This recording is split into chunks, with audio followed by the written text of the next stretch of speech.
Hi, welcome to Solutions for Seniors. I'm Linda Pellerin with the Shepherd Center of Charlotte. This is an organization for seniors, and what we try to do with them is keep them active and involved in the community and to help them stay in their home environment for as long as possible. And we have a couple guests today. One of them is a special guest. Since I've retired from the Shepherd Center as being executive director, I'd like to welcome Marshall Scheidemann. I was going to get the last name right, and I got the first name wrong. Marcia Scheidemann, and Marcia is the new executive director, and and I'm sure you've been there for about a little over a month, and you're into your second month actually. And how are things going? Well, as we've talked before, I'm learning something every day. So it's been a wonderful transition, and really helpful to have you around to help show me the ropes. And I really enjoy the staff and the volunteers and the people that we serve. And it's just a joy to get up in the morning to come to work. So that's always a good feeling. I know when I first took over the Shepherd Center over 6 years ago, it's hard to remember everybody's name with the volunteers. The Shepherd Center has over 350 volunteers, and they're in all different places, and they all have different interests and everything, and so I'm sure you don't have all their names down yet, but not yet. I keep lists though, and put some identifying characteristics that will help me remember. So and a lot of times too, in any particular program, we try to have them have name tags. Sure. And we tell them that it's so that they can identify each other, but it's really so that we can identify them. How true. And so that we look good. And I used to try not to let them know that I was looking at their name tag so I could remember their name. But after a while, you'll find that you know them all, at least their first names. Even after 6 years, there were some of them I couldn't remember their last names, but I had all their first names down and everything. And that will come along, as time goes by. So. I've heard only good things, so I know the Shepherd Center is in good hands, and so we're very happy to have you with us. Well, you're very kind. So. Our other guest is Michele Cook, and she is with Carmel Place Retirement, and she's here today to talk about retirement communities in general, and I have to say that.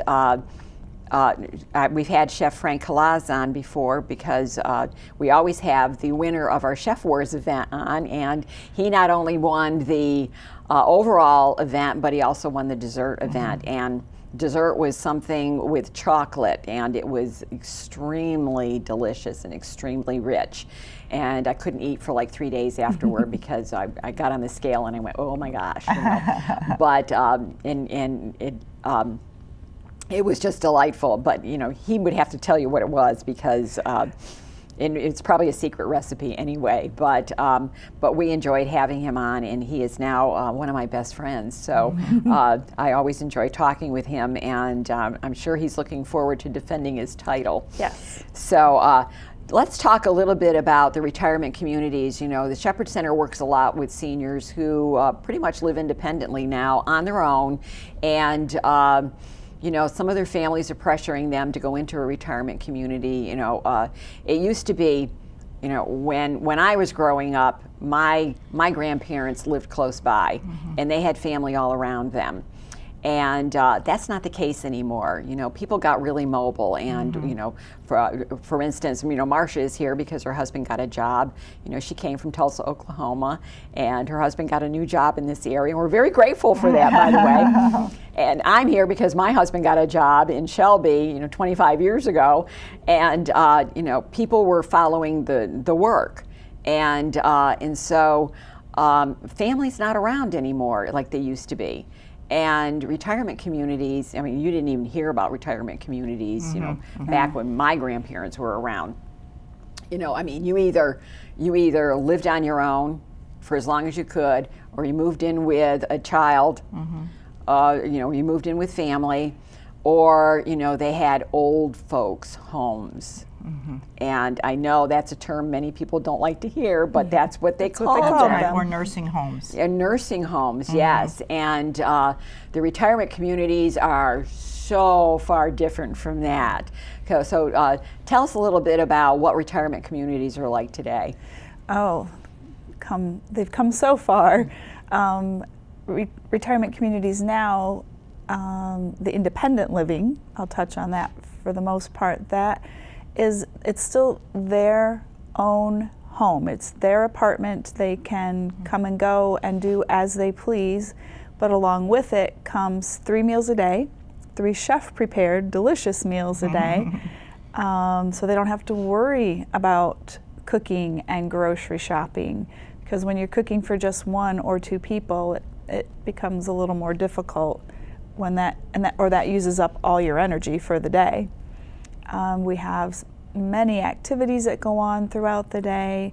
We have transportation to personal appointments, professional appointments, and shopping and fun outings and adventures that they go on, and weekly housekeeping, so all their energy can be used to pursue their interests and the things that they like to do, instead of cooking and cleaning and all the chores that Well, I you was have going to to mention do. cleaning.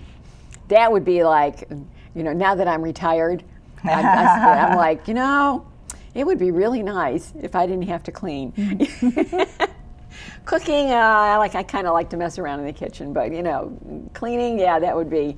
12 years ago, when my husband retired, we made this deal. He said, "Well, you'll keep working," he said, and I'll be retired. And I'm like, "What kind of deal is that?" and he said, "I'll cook and clean," and I'm like, "I'm right there for that."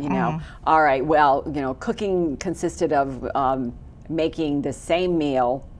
He only cooked for 2 nights. Usually, like Monday and Tuesday, he would cook, and it would be the same thing, week after week after week. So after 12 years, it's been really nice to have something different, some variety and everything. Cleaning consisted of vacuuming. He didn't do the bathrooms. He didn't do the laundry. He didn't dust. Well, he was specialized. Linda. Yes, really. But he did vacuum, I gotta say. That was what was important to him. Right. So I can imagine, that it frees up your time when you're in a retirement community, so that you can do the things you really want to do, instead of having to focus on, the cooking and the cleaning and the dusting and all of that. So, well, Michelle, my brothers and I were one of those children who strongly encouraged our parents to move into an independent living situation, and they were never sorry. They could no longer take care of their house, and that was really what was doing it. And as you pointed out, Linda, I was 3/4 of the way across the country, and my decision to move here had to be in conjunction with my brother, who was going to be the primary caretaker, and just the issue that you raised earlier. And they were very social people, so just the elimination of that worry about the house was just it was not a good move for everybody, but it was a good move for them. Yeah. And so many people benefit from the socialization, the friends that they meet at every meal, or when they walk out into the common areas, into the lobbies and the activity rooms, that they meet with their friends and they plan when they're going to meet to play bridge or penny poker or so many different games that they have going on. And I know I've been in some of the retirement communities, going out and speaking to people and everything, and I often see, where they have a puzzle started somewhere, and somebody will walk by and put a piece in. I've done that myself. I'll stay there for a few minutes and, I try find a not piece. to stop because it's kind of addicting. I wait. It is. Can't leave until I find one more piece, but there's puzzles everywhere. Is there a specific criteria of what happens when you get sick or can no longer live independently? I mean, in phasing up or phasing down or whatever it's... The people that live in the independent apartments can get home care brought in. Okay. They can hire any agency they want to come in and provide the care. So many of our residents, that's their home. They can stay there. Many stay there all the way through hospice and stay there till the end because they can bring in whatever care they need. Well, and that's something else that's fairly new in the last, I'll say, maybe 8 to 10 years, is the in-home care. And I know a lot of the retirement communities are turning to that too. There are some retirement communities where you can do the whole thing. You can have it starts out with a cottage, and then if need be, depending on your abilities and everything, then maybe you move into the big house. I live in Gastonia, and there's a place in Gastonia, one retirement community in Gastonia, which is all encompassing, and I've talked to people at church where they'll come up and they say, oh, Marilyn's had to move up to the big house. To them, that's a bad thing when you're moving up to the big house. But that's what that is an individual apartment, and then they have the like the nursing care. For the people assisted living. Then it goes to assisted living, and then it goes to skilled nursing. To the skilled nursing and everything. So we do have those communities also in Charlotte, and there's just so many different levels too that people can choose from. I know with some of the seniors that the Shepherd Center works with, many of them wait too long and end up going into assisted living first rather than going into the independent living first. But a lot of times it just depends on their support system, who they have around them to help them and everything. Right. And so many people, like you said, when they move in, they realize or they wish they had done it a few years ago and not waited so long. Well, I've had seniors come up to me since I retired saying, "You're going to love retirement." One of them came up to me just the other day and she said, "I waited till I was 70 to retire," she said, "and it's been 6 years," she says, "and I'm just loving every minute of it, and I wish I'd retired sooner." So I'm glad I retired a little bit early. There you go. But I'm not looking at retirement community yet. We're still able to mow the lawn and do the yard. So, I think, when we get to the point where we don't want to do that anymore, then we'll start looking at that. And our children are looking at, sell the house, and then you can leave that to us. What else is available in the community, as far as, for the seniors and housing and everything? As far what other options are there for them? And are all independent facilities, do they require upfront money, or do they require some big deposit, or each one is completely different from the next? That's why it definitely takes some homework, and it's worth starting to look into as early as possible. Some have huge buy-ins, and some just have a community fee or an initial fee to get them moved in. That kind of takes care of, I would say, some of the amenities there that help cover the cost of all of those. So I would say some are a couple $1,000s and some are tens of thousands of dollars to move in. And then there are some communities where you just pay your monthly rent, so to speak. Well, I know I live in Gastonia, so I'm familiar with this one facility we have there, and there's a waiting list. And so, are a lot of the independent living communities, are there waiting lists there, or are they fairly easy to get into? What I can speak about, what I know about is I have certain apartments that are on higher demand than others, and so those have waiting lists waiting for sometimes. But there's usually something available. Or if it's not available, you can tell that it's coming down the line. So and people that live there kind of have first dibs So sometimes people move in to what's available, knowing that they'll get the first one of their choice when it comes available. And those would be ones with specific features that are highly sought after. Right. Correct? Right. And what are Okay. those features?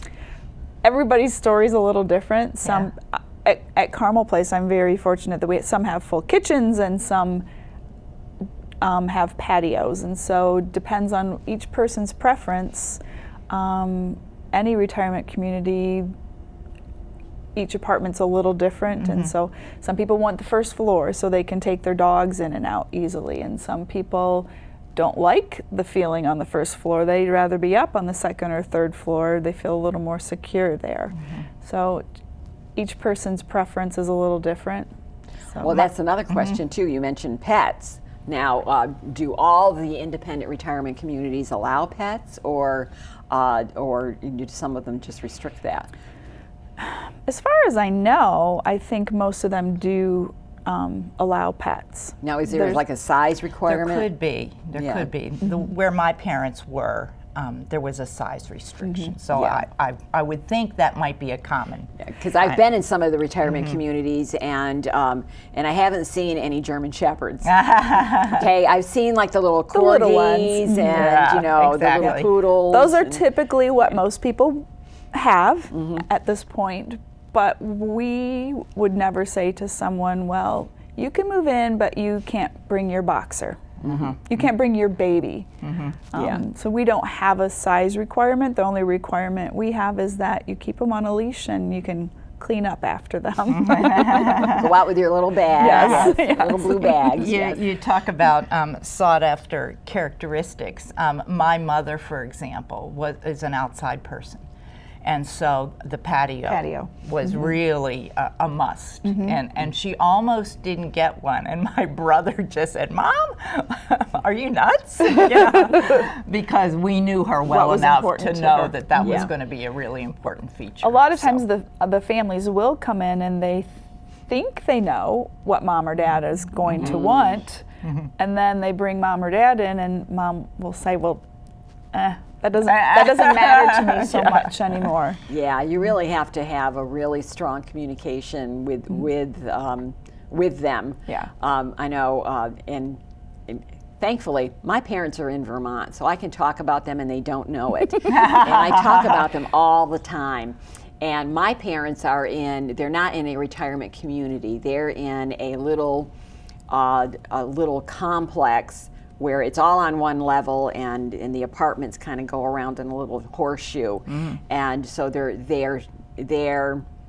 not even really senior apartments, although most seniors live there. They do have some people who are disabled that live there also, and they complain about them because they smoke. get in the or way. whatever. But my dad's a complainer anyway. But and my brother and I worry about them because they're not in a bigger facility. But where they are in Vermont, there really isn't anything available. People in Charlotte do not understand how lucky, especially the seniors in Charlotte, and what is available for So them in many Charlotte. options. I mean, because I would like to take, I'd like to take a group of them and bring them to Vermont and say, okay, look around because you got nothing here, I mean, there are assisted living places, and there are like rehab centers and what would be considered as what did you call them? Skilled nursing Skilled facility. nursing places. They don't call them nursing homes anymore. Got to get the right terminology.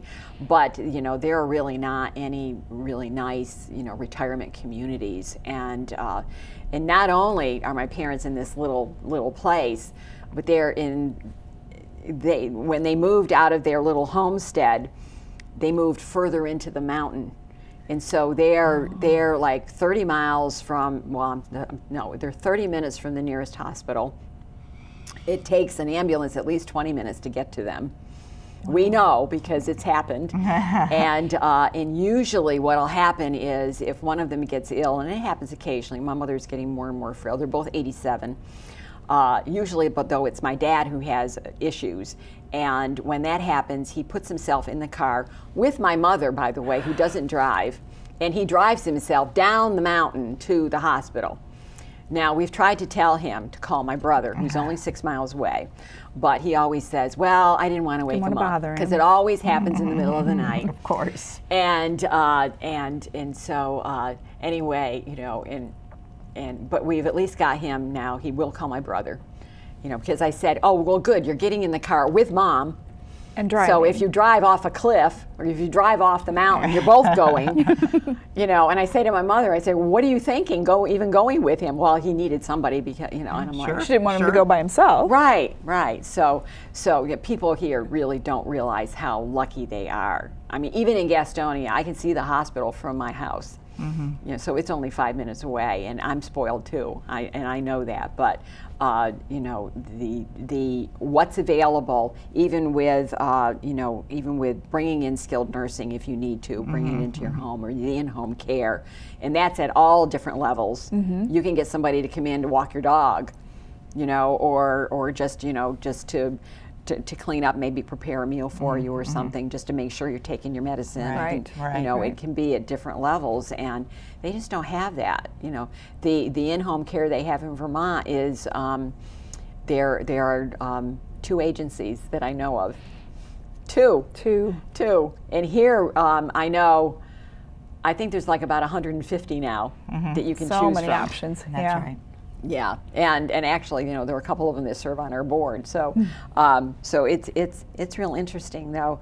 And the need will increase with the baby boomer generation. You know, getting to retirement age, and then eventually going to need some alternative housing. So you know, it's that need's not going to go away. No. Oh no, it's only going to get, you know, more and more and more, and it's been my experience with the baby boomers I know, and I'm a baby boomer. They're either extremely healthy and really concerned about, you know, what they eat and everything, or they're really sick because, you know, well, you know, they maybe smoked some stuff in college and and, you know, maybe they drank too much, and, you know, it was all about the me generation and, you know, what feels good and what, you know, and, you know, I have a friend who's 70 and he's in really tough shape. You know, both knees are gone. In one of his knee surgeries, something happened where it damaged his liver. I'm sorry, it damaged his kidney. Now he's on dialysis. He's had heart issues. He's got a clogged carotid artery, and, you know, and we're like, you know, 70, you shouldn't be this sick, you know, but things happen, you know, or, you know, maybe they're driving too fast, they get in a car accident, and, you know, then you know, they're having trouble walking or whatever. So yeah, we're definitely going to be the boomers are definitely going to be. And we're living longer. And we're living longer. You know, so it's just going to be a multifaceted contributions, you know, to an elder population. So. Yeah. Now I know some of the senior communities they have computer labs, and because I know the Shepherd Center actually teaches computers in one of those labs, and the seniors are slowly getting into the computer generation, slowly. You know, because they're being forced to. They connect with their grandchildren that way. They connect. They do, and what happens is a lot of times when their children or grandchildren upgrade, they get the older computers. That's right. Which is a good thing, because right now the Shepherd Center is still teaching XP. They're working on going up to Windows 7. And somebody called the other day and said, "Are you going to teach Windows 8?" And I'm like, "We got to get out of XP first before we can, you know." But so, you know, I think the senior communities, they're looking out there too, and they're going, okay, you know, computers are important to the seniors, you know, and you know, exercise is important. I mean, almost all of the independent living communities I've been in have excellent workout space, and, you know, many of them have pools, and I know the activities directors are really busy people, you know, and they're doing the things with the exercises, and you know, maybe, you know, and I think they schedule some trips for some places. You know, and trips are always important, you know, even if it's like a little day trip, you can get out of town for a little bit with some friends. it was always fun to do that. The Shepherd Center does that too, but we find that many of the people who live in the retirement communities don't get as involved with the Shepherd Center because they have all of that. They're so stuff busy right at there. home Yeah, with that's everything right. that goes on. Yeah, right and there. they say that. They say, oh, I'm too busy to do that. There's cards on Tuesday, and there's, there's other things, and they go on the little shopping excursions and things like that. One of my favorite stories is a gentleman who moved in, and after a few months, he told his children, "Please only come see me on the weekends because I'm too busy." That is That's a funny. good thing. That's a good thing because obviously he was getting involved, and and that's exactly what he needed to do. So, any final? We've got a couple minutes left. Any final words about independent living or seniors in general? Well, I would say start looking early. Find someone that you can trust, that you can use as an advisor to help you navigate. I know that my place isn't perfect for everyone, but I want to help everyone. And I think most people that do what I do just want to be helpful. And so find somebody that you can talk to, and if my place isn't the best one for you, I can at least steer you towards the place that will be good for you. And you definitely want to look around and do all the legwork before you have to make a decision. And check with your friends. If you've got friends that are in a retirement community, and you haven't seen their apartment, go take a look at it. And ask them and say, what are the pros, what are the cons, and all of that. And most people are very pleasantly surprised when they see all that there is. And most facilities that I've been connected with have orientations and tours, and Yes, they do. and you can just go do the circuit. Right. Come Exactly. enjoy one of Chef's meals. There you go. Well, Michele, thank you so much for coming out and talking with us today. And again, it's Michele Cook with Carmel Place, and we have Marcia Scheidemann here, the new executive. You're going to be new for like a whole year. New executive director of the Shepherd Center. I appreciate everyone tuning in, and we look forward to seeing you again next month. Thank you. Thank you.